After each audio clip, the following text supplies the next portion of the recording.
Omra Mikhaïla Ivanov, Le rire du sage. Chapitre 11. Le plus grand parmi vous sera votre serviteur. Dans leurs relations avec les autres, les humains, consciemment et même surtout inconsciemment, cherchent à être servis, et cela de toutes les façons.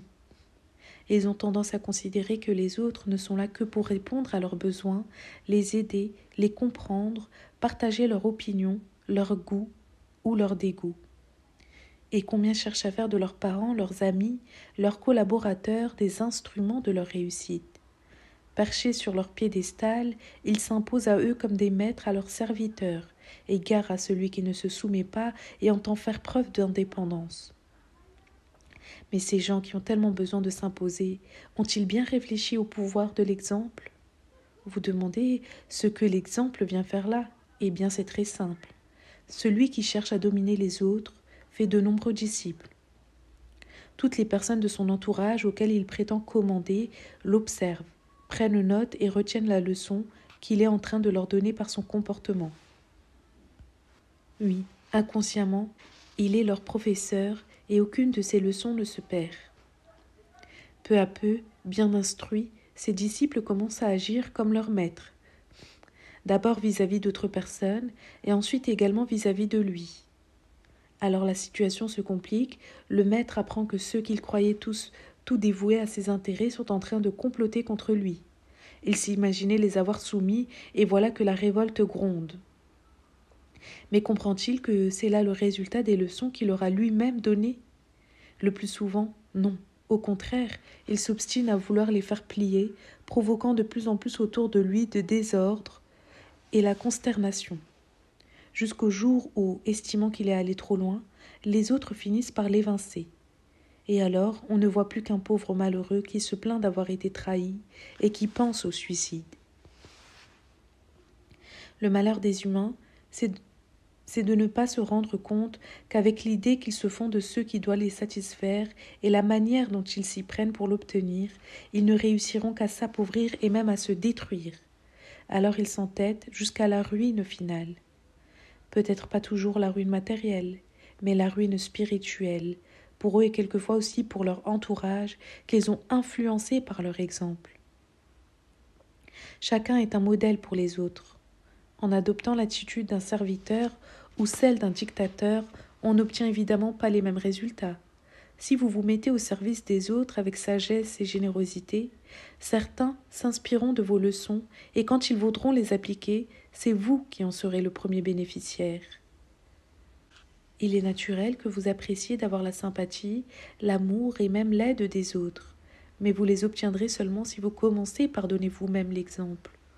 Pour ce qui est bon comme pour ce qui est mauvais, un jour ou l'autre, vous récoltez les fruits des graines que vous avez semées.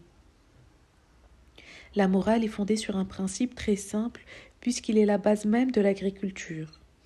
On récolte ce qu'on sème. Depuis les parents jusqu'aux chefs d'État, en passant par les éducateurs et les responsables de toutes sortes, chacun devrait méditer cette loi et comprendre combien il est avantageux de devenir serviteur au lieu de jouer au maître ou à la maîtresse. La vie des couples n'est souvent qu'une série d'affrontements. Lequel des deux va s'imposer ? Eh bien, là aussi, le mari doit servir sa femme parce qu'elle est son disciple et qu'elle l'imitera. Et la femme doit servir son mari parce qu'il est également son disciple et prendra exemple sur elle. Si tous deux rivalisent dans la volonté de dominer, ils se préparent des luttes interminables. Tandis que s'ils rivalisent dans la volonté de servir, ce sera le royaume de Dieu.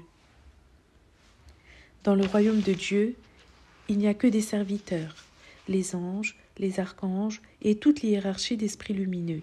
Dieu est le seul maître.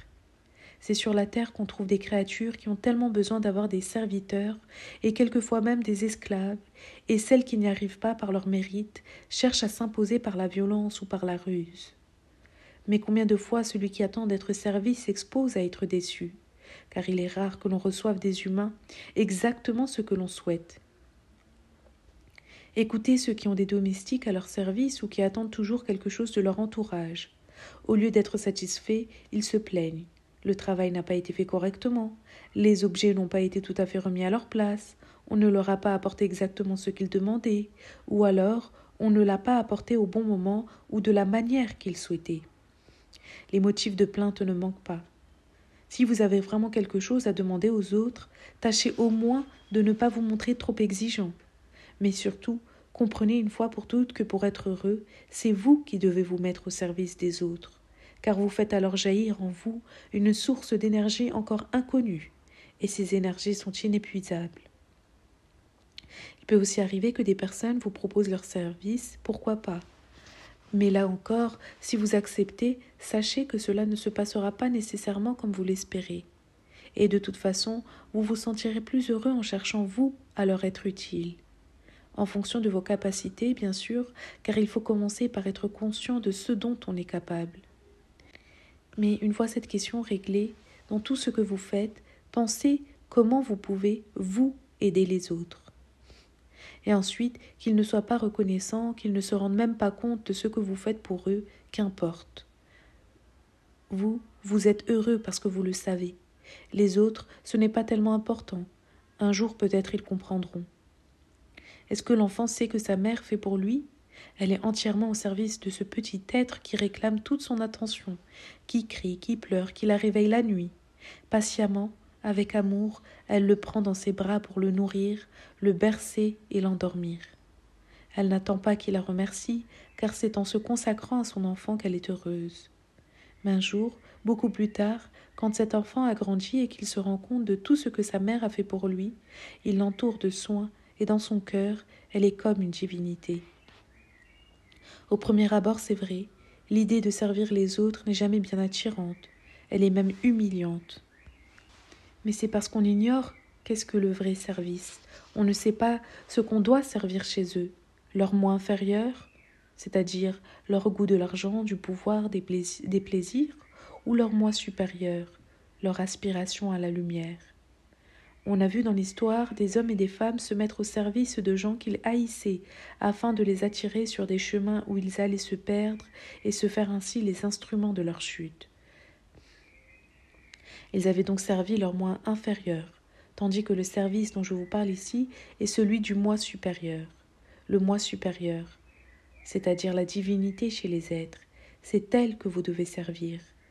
Pourquoi dans les évangiles, Jésus a-t-il dit « Le plus grand parmi vous sera votre serviteur » ? Parce que justement, pour être capable de servir la divinité chez les créatures, il faut être soi-même très grand. Celui qui est grand ne se sent jamais diminué, humilié de se mettre ainsi au service des autres, parce que sa grandeur est celle de l'esprit. L'esprit ne se sent jamais humilié quand il s'infiltre dans la matière pour l'éclairer, la vivifier. Alors vous non plus, vous ne devez pas vous sentir diminué quand vous vous mettez au service des autres pour les aider à y voir plus clair, à trouver les meilleures solutions à leurs problèmes, même quand ces problèmes vous paraissent insignifiants. Si vous êtes conscient de la puissance de votre esprit, vous ne craindrez jamais de vous abaisser au niveau des petits, des faibles et des ignorants. Vous saurez que rien ne vous fera perdre votre noblesse, votre vraie grandeur. Jésus a été grand parce qu'il a su se faire infiniment petit. Il n'a jamais exigé qu'on se courbe devant lui et le serve. C'est lui qui s'est fait humble serviteur de tous.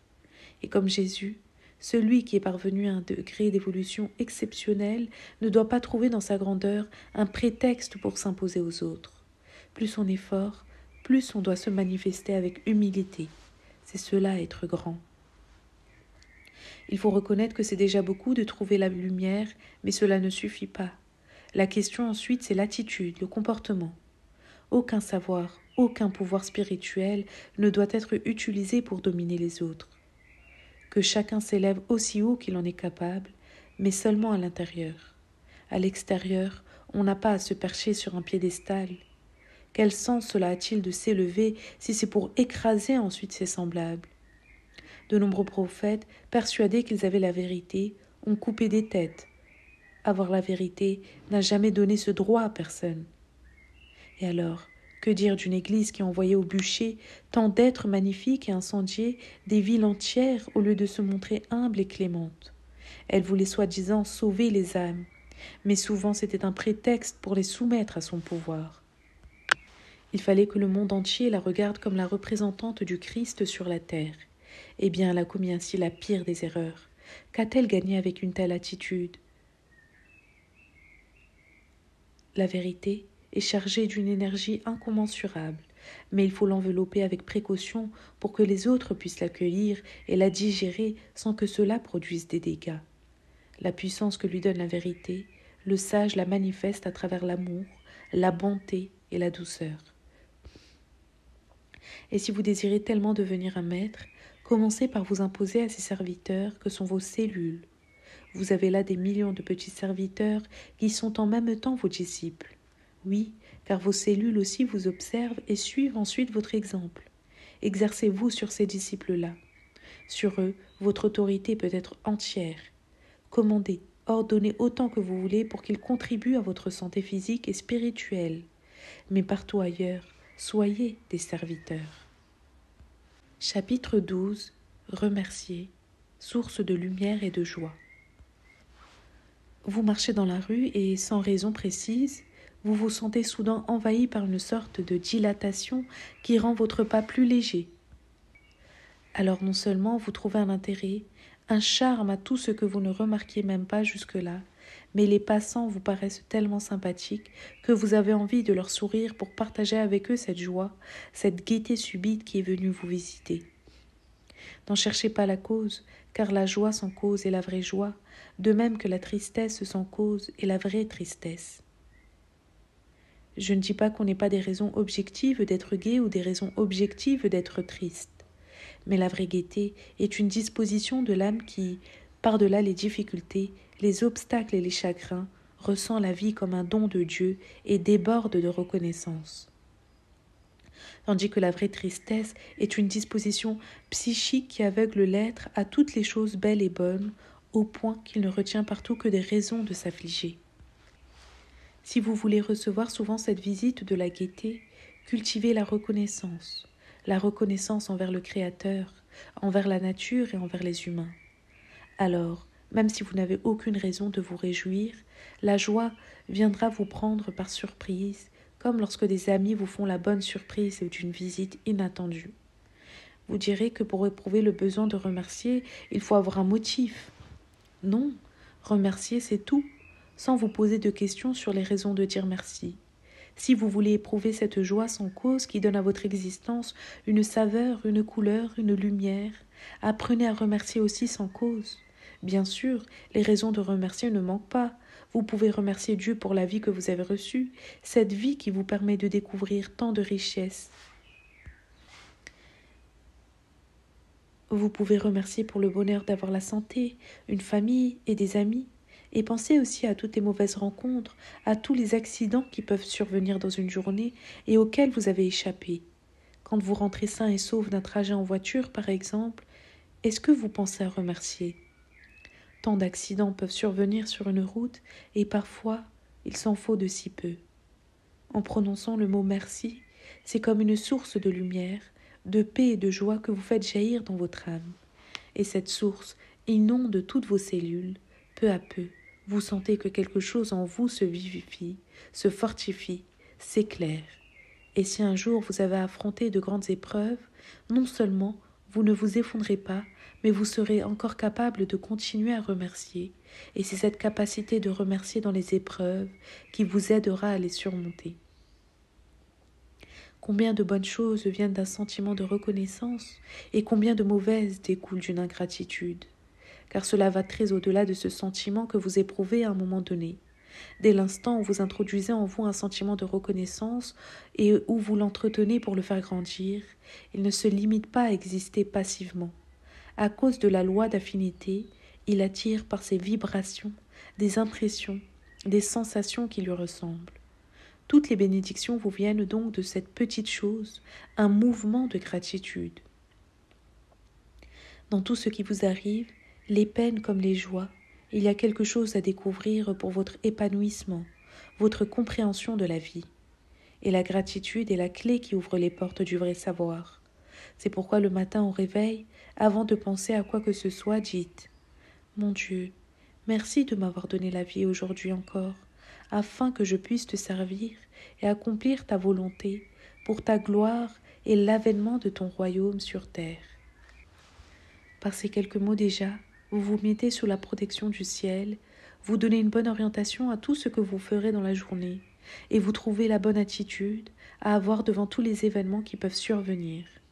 Car il ne suffit pas de dire « Merci Seigneur » au moment où vous apprenez une bonne nouvelle ou recevez quelque chose qui vous fait du bien.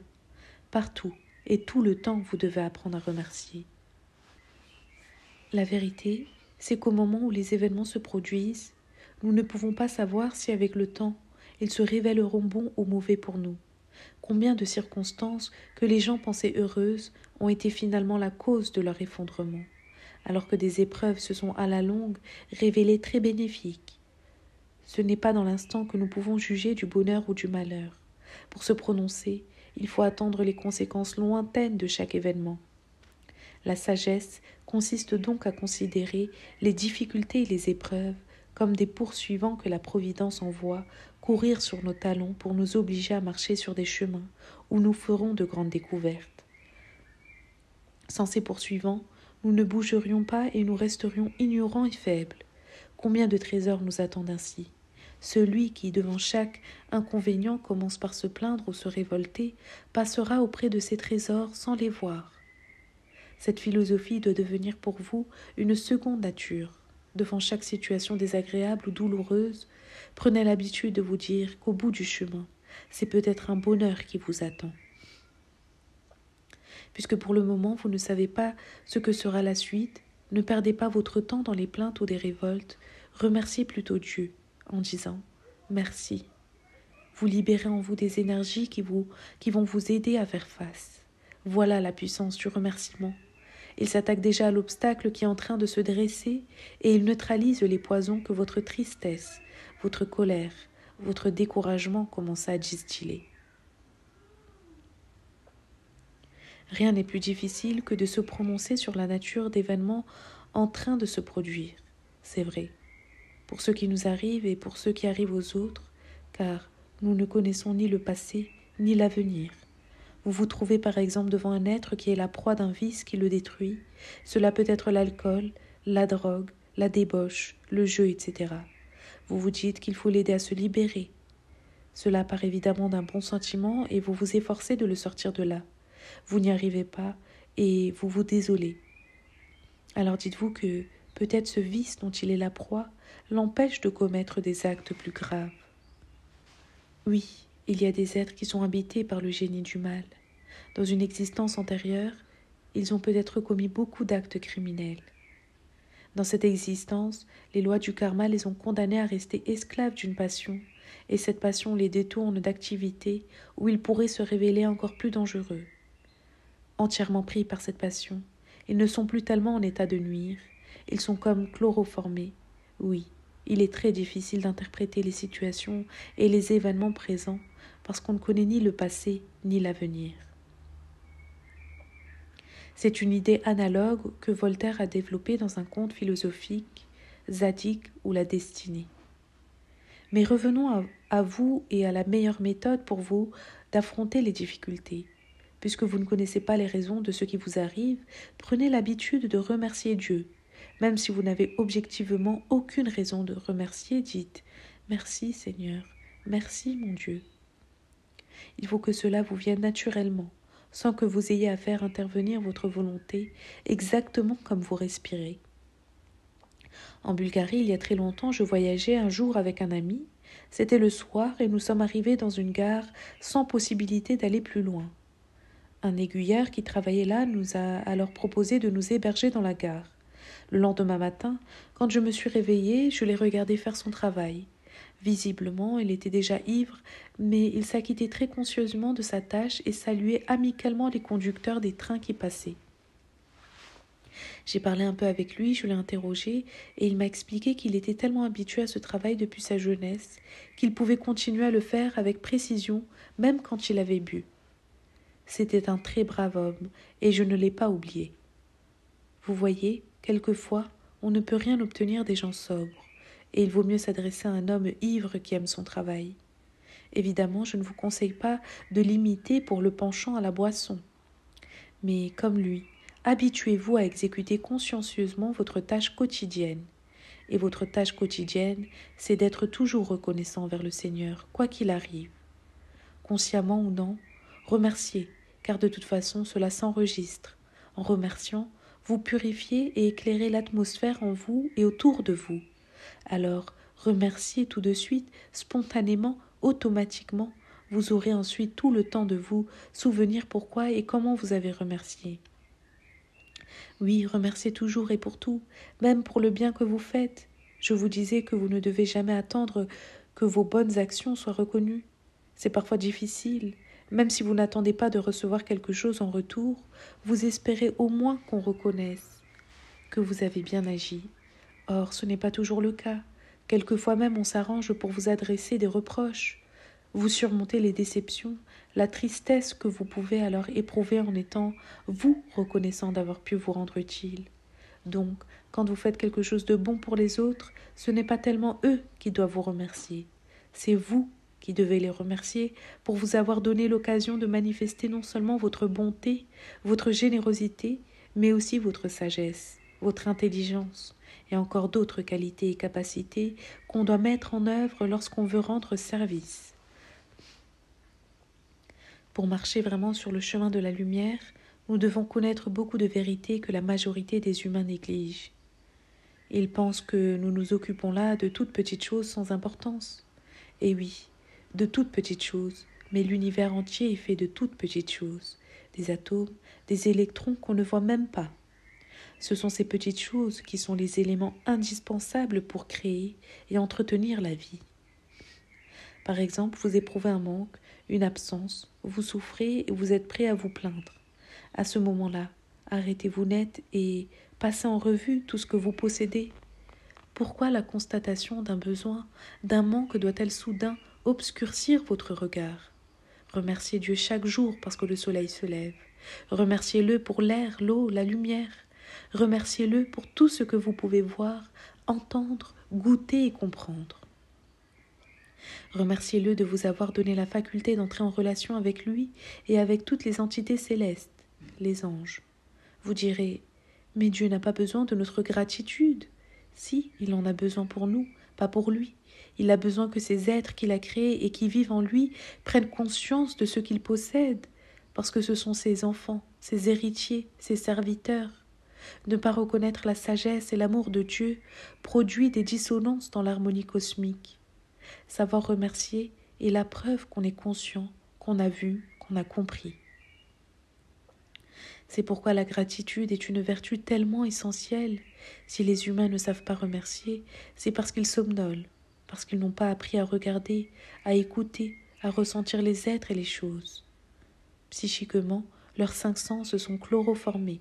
Quand ils se réveillent le matin, combien pensent à dire « Je suis vivant, Seigneur, envoie-moi un rayon de ta grâce pour que j'arrive à prendre conscience de tout ce que tu m'as donné. » Et puis, quand vous faites votre toilette devant la glace, comment ne pas vous émerveiller d'avoir un front, des yeux, des cheveux? À quoi pensez-vous devant votre glace le matin et au moment où vous faites couler l'eau du lavabo ou de la douche? À quoi pensez-vous? Et puis, vous voyez votre femme, vos enfants. Vous direz peut-être que vous n'en avez pas. D'accord, mais en sortant de chez vous, vous rencontrez bien quelqu'un. À quoi pensez-vous en le voyant? Tous les êtres qui vivent près de vous, comme ceux que vous rencontrez, sont là pour vous faire réfléchir, pour affiner votre sensibilité. Quand apprendrez-vous à vous réjouir et à remercier pour toutes les inépuisables richesses de la vie afin de devenir vous-même plus vivant? Celui qui sait se réjouir ramassera un caillou sur le chemin et dira « Regardez ce que j'ai trouvé ». Pour lui, ce caillou est un témoin de la création du monde. En le serrant dans sa main, il sent les milliards d'années qui se sont écoulées et les forces qui ont agi sur lui jusqu'à ce qu'il devienne cette pierre sur un chemin. Voilà des expériences à faire. Vous êtes-vous jamais demandé comment vous pouvez participer à la vie de la nature? Vous voyez le soleil, la lune et les étoiles se lever et se coucher. Vous voyez les saisons passer. Mais qu'avez-vous appris de ce passage des saisons? Pourquoi les humains se sentent-ils si souvent comme des étrangers sur la terre? Parce qu'ils ne savent pas ce qu'il faut faire pour être connus d'elle. La terre les nourrit, elle les porte. Ils vont et viennent en tous sens sur les routes et les chemins, sans jamais penser à lui envoyer leur reconnaissance et leur amour. Vous voulez que la terre vous reconnaisse? Quand vous allez marcher dans la nature, arrêtez-vous de temps en temps, posez votre main sur elle, caressez-la et dites-lui: Ô terre, combien j'apprécie ta solidité, ta générosité. Par mon respect, ma reconnaissance, mon amour, je veux te rendre un peu de tout ce que tu me donnes. C'est ainsi que vous vous ferez reconnaître d'elle et vous ne vous sentirez plus comme un pauvre malheureux jeté sur un sol étranger, mais dans votre patrie, comme des enfants de Dieu. Et à ce moment-là, pensez aussi à respirer profondément, consciemment, en vous adressant aussi aux anges. Dites-leur: Ô bien-aimé ange, toi qui es un serviteur de Dieu, beau et puissant, traverse-moi de ton souffle, emporte les impuretés de mes poumons, de mon cœur, de mon cerveau, et introduis en moi l'harmonie afin que je devienne un serviteur comme toi. Et puisque l'ange est partout, qu'il dirige tous les courants qui traversent l'atmosphère, qu'il se glisse dans chaque interstice, il est très sensible, il vous entend. Il donne alors des ordres pour qu'on vous apporte quelques effluves de ce fluide très subtil qu'on appelle l'éther. Et vous sentez comme si votre être se dilater et s'élever dans l'espace. L'univers dans lequel nous vivons ne nous est pas fermé. Nous faisons avec lui des échanges de toutes sortes. Des échanges physiques, psychiques, spirituels, consciemment ou inconsciemment, nous vibrons, nous respirons avec lui en lui. Cet univers est un tout vivant, intelligent, organisé et surtout hiérarchisé. Oui, hiérarchisé, depuis les régions les plus denses, les plus obscures, jusqu'au monde divin qui est pure lumière. Et comme l'être humain est construit à l'image et à la ressemblance de cet univers, nous retrouvons en nous les mêmes régions, avec les mêmes matériaux, les mêmes énergies, les mêmes entités. Alors maintenant la question se pose: quelle doit être notre attitude envers cette hiérarchie? Vous ne le voyez peut-être pas, mais cette question est d'une extrême importance, car si les humains rencontrent tant de difficultés, s'ils s'exposent à tant de souffrances, c'est qu'ils n'ont pas trouvé la bonne attitude vis-à-vis de cette hiérarchie en eux qui est à l'image de la hiérarchie cosmique dont Dieu est le sommet. Mais qu'est-ce qu'une attitude? Un résultat, une synthèse de ce que nous sommes. Elle relève l'état de notre corps physique, mais aussi de notre corps psychique et spirituel, ainsi que la qualité des énergies qui circulent et travaillent en eux. Cette attitude nous façonne, nous modèle, elle nous lie aux différentes régions de l'espace, et si elle est faite de respect, d'amour et surtout de reconnaissance, elle attire à nous les courants et les esprits du monde de la lumière.